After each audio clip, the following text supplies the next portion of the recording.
ഇതൊരു രുചിച്ചറിയുന്ന കാര്യമായിട്ട് മാറണം. ദൈവം നമുക്കിഷ്ടമില്ലാത്ത, സ്നേഹമില്ലാത്ത ഒരു വ്യക്തിയുടെ അടുത്ത് സമയം ചെലവഴിക്കും ഭാരമല്ലേ. മിണ്ടായിരുന്നാലും വിഷയം തീർന്നു പോകും. വിഷയങ്ങൾ കണ്ടെത്താൻ പാടാം. എങ്ങനെയെങ്കിലും തട്ടിക്കൂട്ടി മിണ്ടിക്കൊണ്ടിരിക്കാവുന്നേ ഉള്ളൂ. നല്ല ഉള്ളടപ്പമുള്ള വ്യക്തിയുടെ പക്കൽ എത്ര മണിക്കൂറുകൾ ഇരുന്നാലും വിഷയങ്ങൾക്ക് ഒരു പഞ്ഞവും ഇല്ല. ഒരു വിഷയവും ഇല്ലേലും അടുത്തിരിക്കാൻ നമുക്ക് സന്തോഷമാണ്.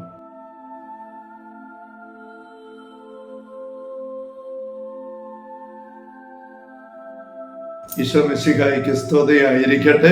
നിങ്ങൾ ഇപ്രകാരം പ്രാർത്ഥിക്കുന്നുള്ള ഈശോയുടെ നിഷ്കർഷയെ ഒരു ശീർഷകമാക്കിക്കൊണ്ട് കർത്തൃ പ്രാർത്ഥനയെ കുറിച്ച് നമ്മൾ എടുക്കുന്ന തിരുവചന വിചിന്തന പരമ്പരയുടെ 28ാമത്തെ സെഷനിലേക്ക് ഈശോയുടെ നാമത്തിൽ ഹൃദ്യമായ സ്വാഗതം.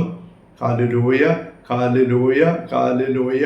സ്നേഹമുള്ള സഹോദരങ്ങളെ, കർത്തൃ പ്രാർത്ഥനയിലെ 7 യാചനകളിൽ ഒന്നാമത്തെ യാചന, അങ്ങയുടെ നാമം പൂജിതമാകണമേ. ആ നാമം എന്താണെന്നും പൂജിതം എന്നതിൻ്റെ അർത്ഥം എന്താണെന്നും അത് ആകേണ്ടത് എവിടെയാണ് നമ്മൾ ചിന്തിക്കുകയായിരുന്നല്ലോ.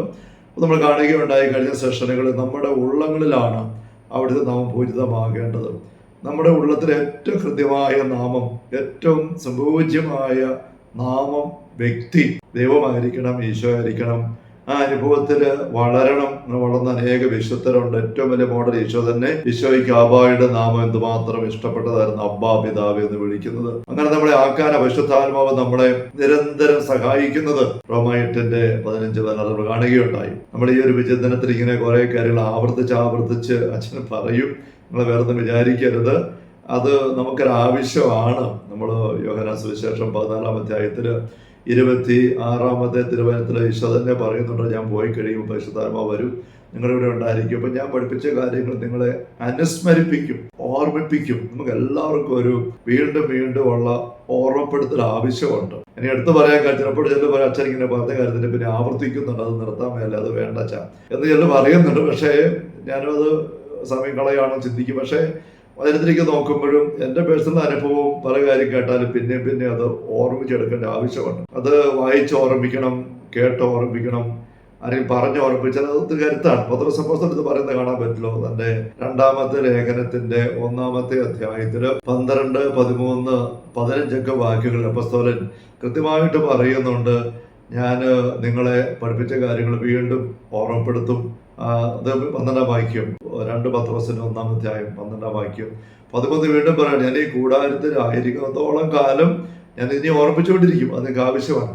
എന്നിട്ട് വീണ്ടും 15-ാം വാക്യത്തിൽ പറയും, അവിടെ തന്നെ ഞാൻ ഈ കൂടാരത്തിൽ പോയി കഴിഞ്ഞാലും നിങ്ങളെ ഇത് ഓർമ്മപ്പെടുത്താൻ വേണ്ട കാര്യങ്ങൾ ഞാൻ ചെയ്തു വെക്കും. അത്രയും അദ്ദേഹം കരുതലെടുക്കുകയാണ്. അത് ആ ലേഖനത്തിന് തന്നെ 3-ാമത്തെ അധ്യായത്തിന്റെ 1-ാമത്തെ വാക്യത്തിലും അപ്പോസ്തലൻ പറയുകയാണ്, ഈ മുൻ ലേഖനത്തിലും ഈ ലേഖനത്തിലും ഞാൻ ചില കാര്യങ്ങളെ ഓർമ്മിപ്പിക്കുന്നത് നേരത്തെ പറഞ്ഞ കാര്യം വീണ്ടും ഓർമ്മിക്കുകയാണ്. അപ്പോൾ ഇത് നമുക്ക് വിശദമായി ചെയ്യുന്ന കാര്യം നമുക്ക് എല്ലാവർക്കും ആവശ്യമാണ്. അവിടെ നമ്മുടെ ടോക്കിൽ എപ്പോഴും ചില കാര്യങ്ങൾ ഞാൻ വീണ്ടും പഴയതിലേക്ക് പോയി വന്ന് കണക്ട് ചെയ്യും. അത് നിങ്ങളൊരു ഭാരമായിട്ട് ഒരു ആവർത്തന പരിസരം എടുക്കരുത്. ആഴങ്ങളിലേക്ക് ഇറങ്ങാനുള്ള, വചനത്തിൽ വേരൂന്നി വളരാനുള്ള ഒരു കാര്യമായിട്ട് എടുക്കണം. സങ്കീർത്തനം 34-ന്റെ 8-ാം തിരുവചനം, അവിടെ നമ്മൾ കാണുക, കർത്താവ് എത്രയോ മാധുര്യവാനാണെന്ന് രുചിച്ചറിയുവിൻ. നമുക്കെല്ലാം വളരെ ഹൃദ്യമായ വചനമാണിത്. പക്ഷെ അവിടെ നമ്മൾ ശ്രദ്ധിക്കണം, കർത്താവ് മാധുര്യവാനാണ്, അത് ആർക്കും സംശയമില്ല. അത് നമ്മളാരും അറിഞ്ഞില്ലേലും അങ്ങനെ കർത്താവ് അങ്ങനെ തന്നെയാണ്.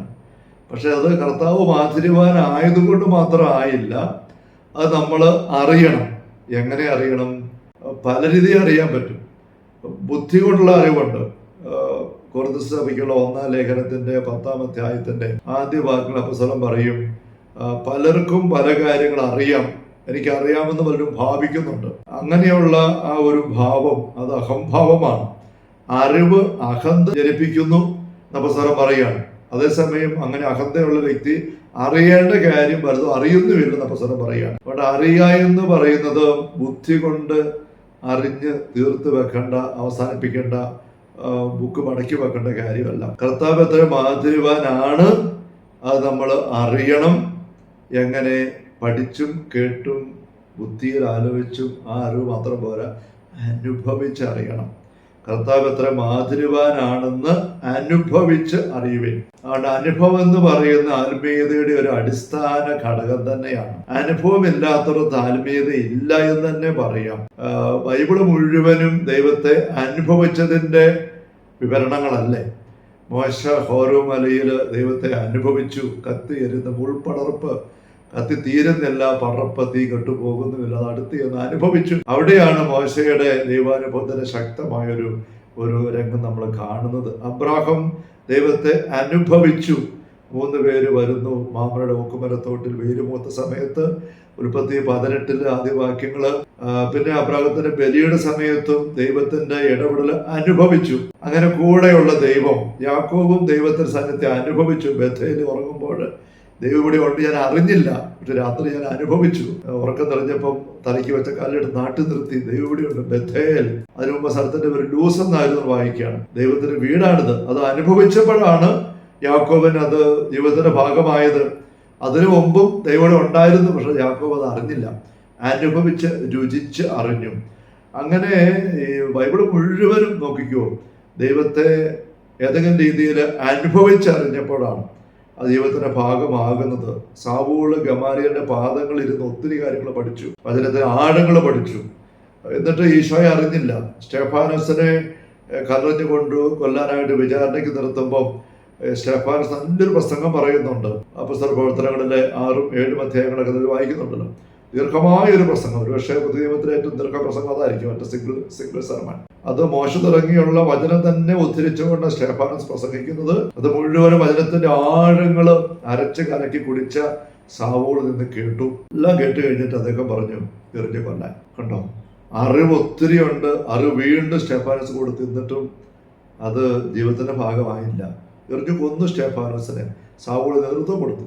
പക്ഷെ പിന്നീട് ഡമാസ്കസിന്റെ വഴിയിൽ പോകുമ്പോൾ അനുഭവിച്ചു ഈശോ ആരാണെന്ന്. ഉരുണ്ടും മറിഞ്ഞും വീണു. നീ ആരാ? നീ പിടിപ്പിക്കുന്ന ക്രിസ്തുവാണ് ഞാൻ. അനുഭവത്തിന്റെ നിമിഷങ്ങൾ, ഏതാനും നിമിഷങ്ങൾ ഉണ്ടായി കഴിഞ്ഞപ്പോൾ അദ്ദേഹം അതുവരെ ലാഭമായിരുന്നെല്ലാം നഷ്ടമാക്കി ഉച്ചിഷ്ടം പോലെ മാറ്റി വെച്ച് വന്ന് ഫിലിപ്പിയ ലേഖനത്തിന്റെ 3-ാമത്തെ അധ്യായത്തിൽ 6-7 പുസ്തകം പറയുന്നുണ്ടല്ലോ, എല്ലാം ഉപേക്ഷിച്ച് ഒരു യൂട്ടേൺ എടുത്തു. ഇനി യേശുക്രിസ്തുവിനെ സ്വന്തമാക്കാതല്ല വേറെ ഒരു ഉദ്ദേശം ജീവിതത്തിലില്ല.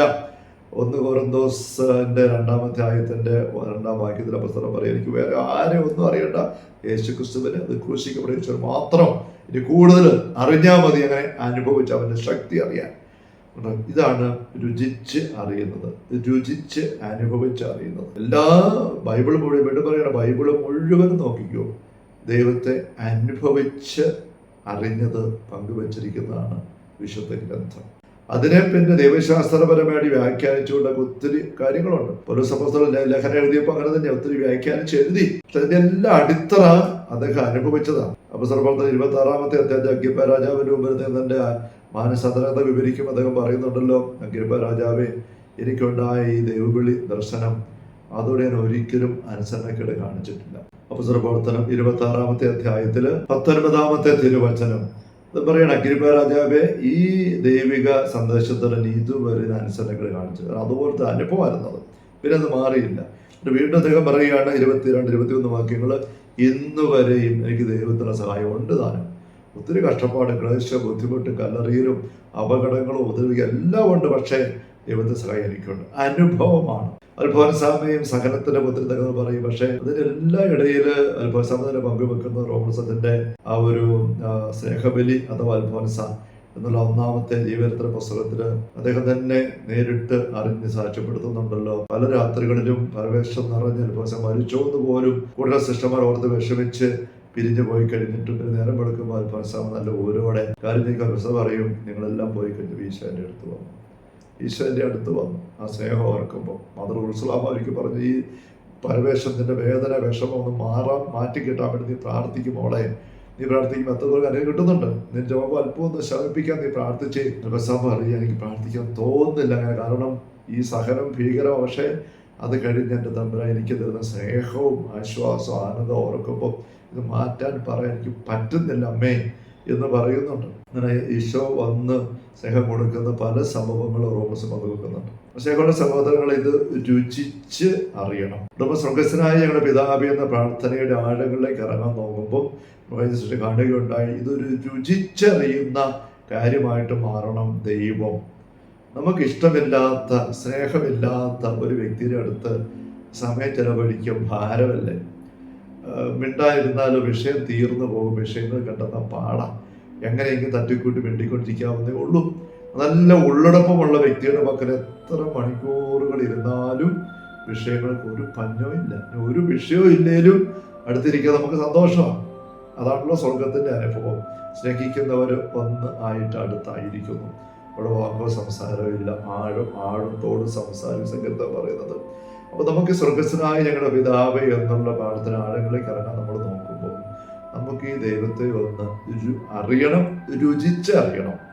ഏത് അവിടുത്തെ മാധുര്യവാനാണെന്ന് സങ്കീർത്തനം പറയുന്നത് പോലെ അത് പ്രധാനപ്പെട്ട കാര്യമാണ്. അപ്പോൾ അതുകൊണ്ട് ചില കാര്യങ്ങൾ നമുക്കൊന്ന് അതുപോലെ ആഴപ്പെട്ട് കണ്ടുകൊണ്ട് വേണം ഈ പ്രാർത്ഥനാ വിചിന്തനം മുന്നോട്ട് നീക്കാൻ. നമുക്ക് ഒരു സൃഷ്ടി ശ്രദ്ധിക്കാം. Hallelujah, hallelujah. കർത്താവേ യേശുമിശിഹായുടെ സമൃദ്ധമായ കൃപയും അനുഗ്രഹങ്ങളും പിതാവായ ദൈവത്തിന്റെ അവർണ്ണനീയമായ സ്നേഹവും പരിശുദ്ധാത്മാവായ ദൈവത്തിന്റെ നിരന്തരമായ സാന്നിധ്യം നിങ്ങളുടെ കൂടെ ഉണ്ടായിരിക്കട്ടെ, ഇപ്പോഴും എപ്പോഴും എന്നേക്കും. ആമേൻ. ഈശോ മിശിഹായ്ക്ക് സ്തുതിയായിരിക്കട്ടെ.